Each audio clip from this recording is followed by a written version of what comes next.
Formula One racing has been around for more than 7 decades, and his estimated annual audience of 1.5 billion passionately supports some of the biggest names in all of sports history. In today's video, we will compare the all-time leaders in career points scored. Historical comparisons between drivers can be difficult due to a number of rule changes over the years, so let's start by looking at a few of the main contenders before doing a statistical analysis and comparison. The biggest star of the last decade is 7-time world champion Lewis Hamilton. He is the all-time leader in total points scored and won over 100 races while driving for McLaren and Mercedes.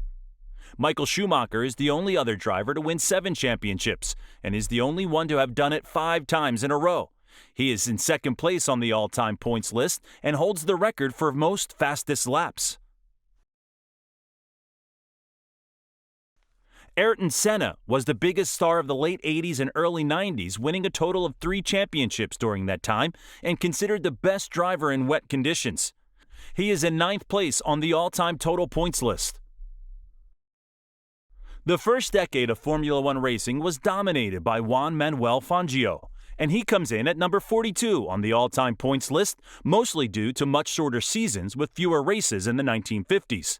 For example, the 1955 season had a total of 7 races, whereas the 2023 season will have well over 20 races. Now let's take a look at how the Formula One point scoring system has changed since inception. There has been a total of 6 scoring systems since 1950, with a steady increase to both the number of finishing drivers awarded with points as well as the total points awarded for each position. In the first decade, only the top 5 finishers were awarded points. If we fast forward to today's system, we see that the number of drivers awarded points has doubled to 10, which is half the field, giving Formula One a bit of a participation trophy feel.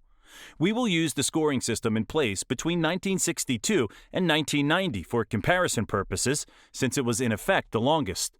Applying this system to all historical results, we see that Hamilton still comes out on top, with Schumacher and Vettel making up the all-time top 3.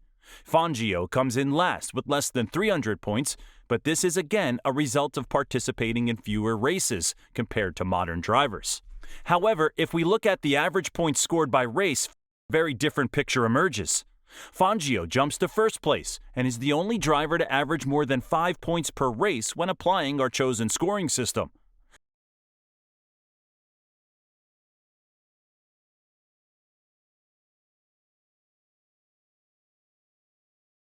Finally, a quick look at average position when finishing a race.